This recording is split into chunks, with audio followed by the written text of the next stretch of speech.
Class 8 তোমরা সায়েন্সের যে টপিকটা অর্থাৎ যে চ্যাপ্টারটা নিয়ে সবথেকে বেশি প্যারা খাও, চ্যাপ্টার 8 অর্থাৎ রাসায়নিক বিক্রিয়া। এবং তোমাদের প্রত্যেকটা বছর অ্যাটলিস্ট 80% স্টুডেন্ট এই চ্যাপ্টারটা স্কিপ করো।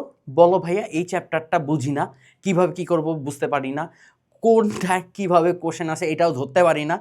ভাই পড়লেও মনে থাকে না। মানে এই চ্যাপ্টার নিয়ে যদি মোটামুটি ক্লাস 8-এ তোমরা যদি কোনো একটা চ্যাপ্টার নিয়ে ফ্রাস্ট্রেট থাকো, সেটা হচ্ছে এই রাসায়নিক বিক্রিয়া। সো দেখো আজকে আমি এই চ্যাপ্টারে একদম A to Z কোনটা কিভাবে পড়া উচিত, কোনটা কিভাবে আসলে এফোর্ট দেওয়া উচিত, তোমার কোশ্চেন প্যাটার্ন কীরকম আসতে পারে, সব কিছু আজকে আমি শর্ট করে একদম শর্ট টাইমে তোমাকে ইন ডিটেলসে বলে দিব। প্রথম কথা, এই রাসায়নিক বিক্রিয়া করার জন্য তোমাকে প্রথমে যে জিনিসটা মাথায় রাখতে হবে সেটা হচ্ছে ভাইয়া, এইখানে বিক্রিয়ার মেকানিজম কিভাবে হচ্ছে সেটা আগে ভালো মতো জানতে হবে। অর্থাৎ প্রথমে আমার বিক্রিয়ার মেকানিজম কি, এই চ্যাপ্টার অ্যাটলিস্ট যারা একটু ভালো মতো পড়ছো তারা এই বিক্রিয়ার মেকানিজম, অর্থাৎ তুমি যখন পানির বিক্রিয়া করতেছো হাইড্রোজেন অক্সিজেন কিভাবে একে অপরের সাথে ইলেকট্রনের আদান প্রদান করতেছে, তুমি যখন আমার NH4Cl অ্যামোনিয়াম ক্লোরাইড যখন দেখতেছো সেখানে অ্যামোনিয়া আর ক্লোরিন কিভাবে একে অপরের সাথে ইলেকট্রন আদান প্রদান করতেছে, এই সব কিছু কিন্তু তোমার একটা মেকানিজমের আন্ডারে হয়ে থাকে। এবং ওই মেকানিজমটা ক্র্যাক করাই সব থেকে ইম্পর্টেন্ট। অনেকেই বলে যে ভাইয়া এই বিক্রিয়া চ্যাপ্টারগুলো করার জন্য কি করতে হবে ভাইয়া, মুখস্থ করতে হবে। টু বি অনেস্ট আমিও বিশ্বাস করি এই চ্যাপ্টারটা ভালো মতো যদি তুমি অ্যান্সার করতে চাও তোমাকে মুখস্থ করতে হবে ঠিকই, কিন্তু মুখস্থ করার আগে তোমার বিক্রিয়ার মেকানিজমটাকে ভালো মতো ধরতে হবে। আদারওয়াইজ তুমি যতই মুখস্থ করো না কেন, তুমি যতই নোট করো না কেন, পরীক্ষার আগে এই চ্যাপ্টারটা তুমি ভুলে যাবা। এইটাই হচ্ছে একদম সদা সত্য কথা। সো প্রথমে তোমাকে কি করতে হবে, বিক্রিয়ার মেকানিজমটা আগে ভালো মতো তোমাকে আত্মস্থ করতে হবে। এরপরে গিয়ে তুমি মেমোরাইজিং পার্টে চলে যাও, কোনো সমস্যা নাই, বাট বিক্রিয়ার মেকানিজম হচ্ছে মাস্ট। এবং এটার জন্য তুমি চাইলে কিন্তু আমাদের শিওর যারা বৃত্তি প্রত্যাশী আছো তারা কিন্তু আমাদের SSP 2.0 তুমি নিতে পারো। কেন নিতে পারো, ডেমো ক্লাসটা প্রথমে দেখবা।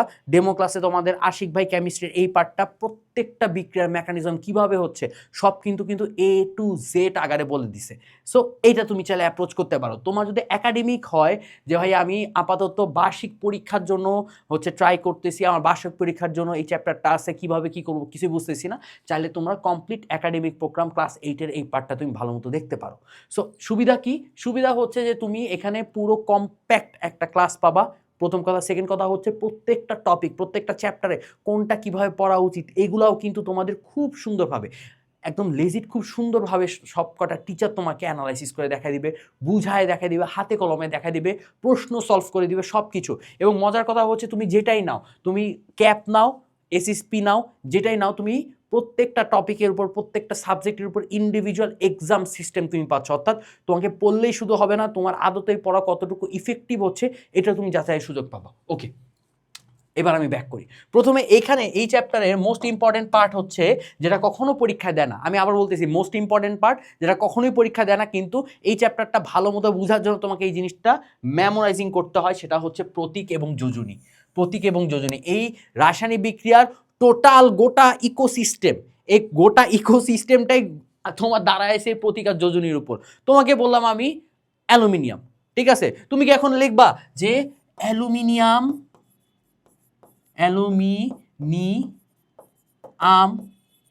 প্লাস সামথিং সামথিং এভাবে লিখবা?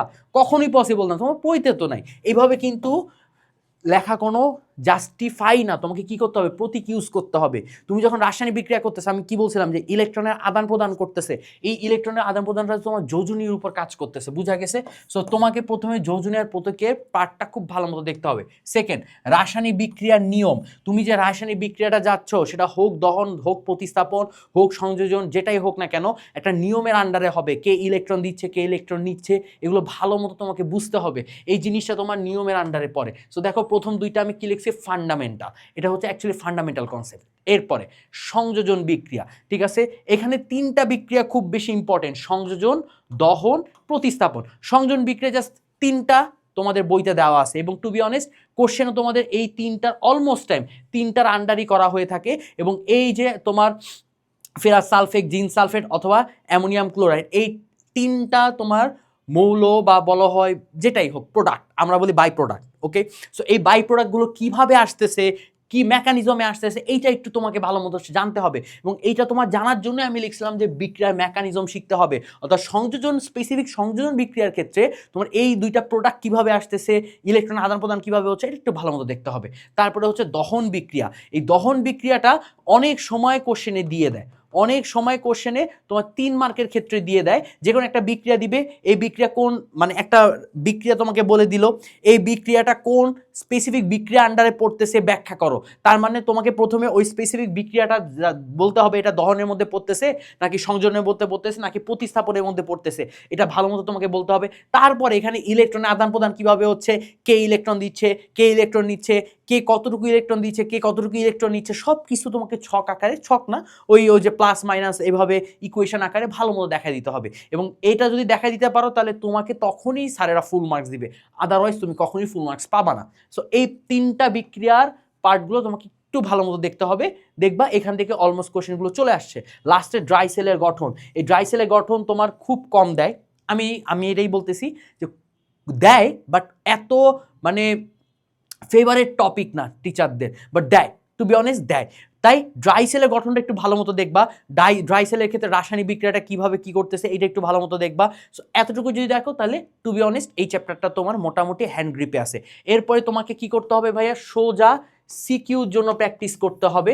এই সিকিউ যদি প্র্যাকটিসটা করো তাহলে এই যে আমি তোমাকে বললাম না যে কোন টপিক সাইরা দিচ্ছে, কোন টপিক হচ্ছে বোর্ডে আসতেছে, বৃত্তি পরীক্ষায় আসতেছে, এইটা অ্যাকচুয়ালি তুমি সিকিউ অ্যানালাইসিসের মধ্যে নিজেই হচ্ছে মানে রিয়ালাইজ করতে পারবো যে না ভাইয়া যেটা যেটা বলছে এগুলোই কিন্তু হচ্ছে, কারণ আমি নিজে এগুলো অ্যানালাইসিস করে তোমাদেরকে বলছি যে এই পার্টটা এইভাবে দিতে পারে, এই পার্টটা ওইভাবে দিতে পারে, এভাবে করে পড়ো। সো তোমারও ব্রেনে চলে আসলো, আমিও বললাম তোমার ব্রেনেও চলে আসলো, তাহলে এটা কি মোর ইফেক্টিভ না?